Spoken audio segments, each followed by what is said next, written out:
और जनता बहुत सियानी है, बिहार की समझदार है। उन्होंने देखा कि ये लबरई फेंक रहा है। बताइए 3 करोड़ लोगों का नौकरी सरकारी दे सकता था क्या? ऐसे खतरनाक लोगों से जनता बच के रहे, जो बेटियों को भी घर से रोते हुए निकाल दिया, बेटे को अलग कर दिया और घर को तितर बितर कर दिया। बहुत बड़ा चाणक्य है, मानना पड़ेगा कि कुकर्म का फल तो मिलता है। नमस्कार, लाइव बिहार देख रहे हैं आप। आपके साथ मैं स्नेहा गुप्ता। कल पटना के ऐतिहासिक गांधी मैदान में जिस तरीके से मुख्यमंत्री नीतीश कुमार ने शपथ लिया और उनके साथ 26 मंत्रियों ने भी शपथ लिया और बिहार को जिस तरीके से आगे बढ़ाना है उसके बारे में भी चर्चा हो रही है। हमारे साथ खास बातचीत करने के लिए दूसरी बार मंत्री बन चुके नारायण प्रसाद जी हैं। पहले तो बहुत बधाई आपको। बहुत बहुत धन्यवाद आपके चैनल को। कैसे देख रहे हैं, और इतनी बड़ी जिम्मेदारी वो भी दूसरी बार आपको मिली है, क्या कुछ करना चाहते हैं बिहार के लिए? अरे हम लोग छोटे कार्यकर्ता हैं, पिछड़ा जाति से आते हैं। हम लोग को सपना है कि विकसित बिहार बनाया जाए, जिस तरह हमारे प्रधानमंत्री देश को विकासशील बना रहे हैं। आज जो 11 नंबर पर था हमारा आर्थिक स्थिति, आज 4था स्थान पर आ गया।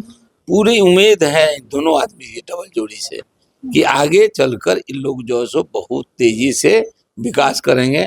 जो पलायन हो रहा है उसको भी रोकने का काम करेंगे, इंडस्ट्रीज लगाने का काम करेंगे। जो भी बिहार की जनता है, हमारी सरकार की कोशिश होगी कि उनको बाहर ना जाना पड़े, घर में ही काम मिल जाए। इस बार तो आप लोगों ने विपक्ष का सुपड़ा ही साफ कर दिया। 202 एनडीए को आ गए, उधर विपक्ष 35 सीटों पर ही सिमट गया। आपके क्षेत्र की बात करें, वहां पे भी आपने विपक्ष का सुपड़ा पूरी तरीके से साफ कर दिया। कैसे देख रहे हैं इसको, और तेजस्वी यादव की हार की क्या वजह है, आप क्या मानते हैं? देखिए, सभी जानते हैं, आप मीडिया के भले हैं लेकिन बेटी समान मेरा है। सभी जानते हैं कि कुकर्म का फल तो मिलता है, और जनता बहुत सियानी है, बिहार की समझदार है। उन्होंने देखा कि ये लबरई फेंक रहा है। अब बताइए 3 करोड़ लोगों का नौकरी सरकारी दे सकता था क्या?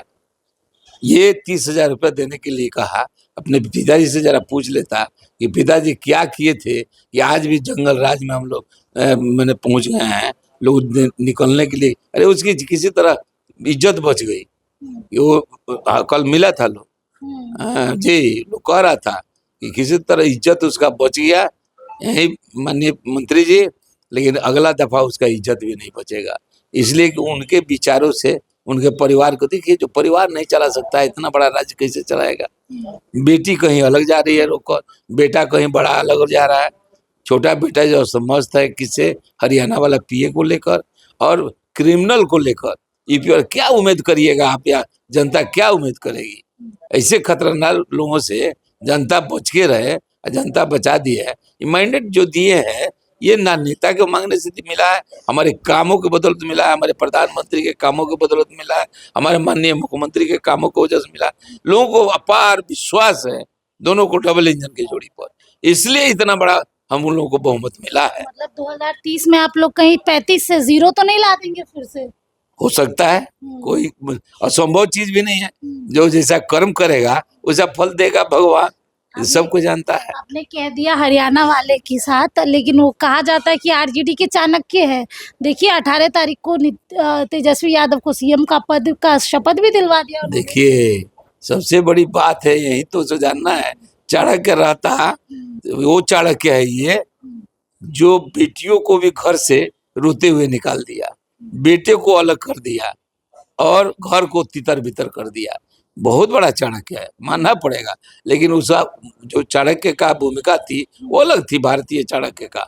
ये कलयुगी चाणक्य है। आप ये मानते हैं ओवर कॉन्फिडेंस था तेजस्वी यादव का, महागठबंधन का, जो बड़े बड़े वादे किए, जिस तरीके से कहा कि 18 तारीख को हमारी सरकार बनने जा रही है, हम शपथ लेने जा रहे हैं मुख्यमंत्री का, ये ओवर कॉन्फिडेंस का जवाब ही तो कहीं जनता ने नहीं दे दिया? नहीं, ओवर कॉन्फिडेंस तो था ही उसको।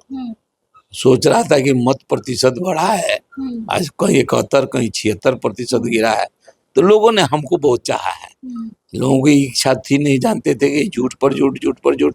इनके पिताजी बोले, ये भी बोल रहा है, ये होने वाला तो है नहीं। इसलिए उत्साहित होकर आम जनता नीतीश जी को मुख्यमंत्री के रूप में देखना चाहती थी, और उसी क्रम में हम लोग पांचों पांडव गठबंधन में थे। पांचों दल के लोगों पर जो अपार प्यार जो उसने न्यौछावर की और उससे हम लोग जीते। ये सोचता था कि जो बढ़ा हुआ है मत प्रतिशत हमको मुख्यमंत्री बना देगा, इसलिए इसने कल्पना किया था, सोचा, सपना देखा था कि 18 तारीख को हम सीएम का शपथ लेंगे। लालटेन एकदम बुझा ही दिया आप लोग। लालटेन की जरूरत है कहाँ?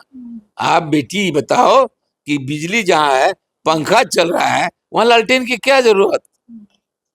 एक सवाल ये भी ले लेती हूँ आपसे, आप लोग परिवारवाद का बहुत बार बार कहते थे कि सीएम जो है, सीएम का बेटा सीएम नहीं बनेगा, तेजस्वी यादव को लेके कटाक्ष करते थे, तेज प्रताप को, रोहिणी को, मीशा भारती को, लेकिन आज तो आपके गठबंधन में ही परिवारवाद की झलक दिख रही है। उपेंद्र कुशवाहा जी ने तो पूरा परिवार ही सेट कर दिया, बीबी विधायक, बेटा अब मंत्री बन गया है, ना विधायक का चुनाव लड़ा उन्होंने, ना एमएलसी का, और खुद राज्यसभा सांसद। उधर जीतन राम मांझी की बात करें तो देखिए, बेटा मंत्री, खुद केंद्रीय मंत्री, समधन विधायक, बहु विधायक। अब आप लोग क्या जवाब देंगे इसका? देखिए, भाजपा के जरा नाम लीजिए तो है क्या भाजपा में कहीं? श्रेष्ठी सिंह का भी नाम थोड़ा नहीं नहीं, भाजपा में आता है। श्रेष्ठी सिंह तो मंत्री बनी है। जी, महिलाओं को हम लोग कदर करते हैं, लक्ष्मी के रूप में मानते हैं, दुर्गा के रूप कि में। परिवार भी तो राजनीति में काफी सक्रिय है। राजनीति में होना, जैसे मेरा बेटा काम कर रहा है पार्टी के लिए, कल वो हो जाए तो कहिएगा कि आपके पिताजी तो मंत्री थे, हो गए। अरे अपने कर्तव्य से होता है, काम करता है, काम करता है, दुनिया को लगती है तब न मत मिलता है।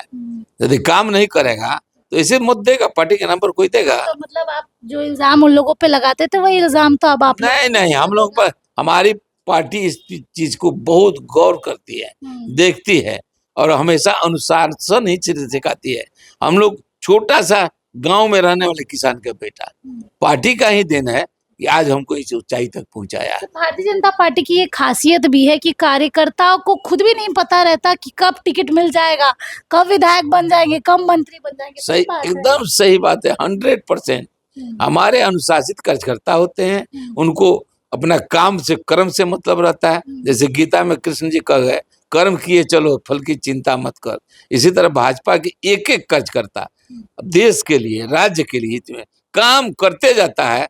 और हमारे माननीय प्रधानमंत्री जो इस देश के प्रधानमंत्री भगवान के समान है। बताइए, मुर्मू जी कहाँ की थी? वहां से उठाकर राष्ट्रपति कोई नाम लिया था क्या? राज्यपाल बनाते हैं, कोई जानता था क्या? इसी तरह हम लोग को भी गलियों से इतना छोटा परिवार का रहकर यहाँ तक पहुंचाने का काम किया है। ये भारतीय जनता पार्टी की खूबी है, संस्कार है, संस्कृति है। चलिए देखिए, सीधे तौर पे कह रहे हैं कि भारतीय जनता पार्टी की यही खूबी है, जमीनी कार्यकर्ता कब विधायक बन जाए, कब मंत्री बन जाए, ये खुद उस कार्यकर्ता को भी नहीं पता। काम करते रहना है और काम ही सबसे बड़ी पूजा है। आप बने रहिए हमारे साथ, तब तक के लिए बहुत बहुत शुक्रिया।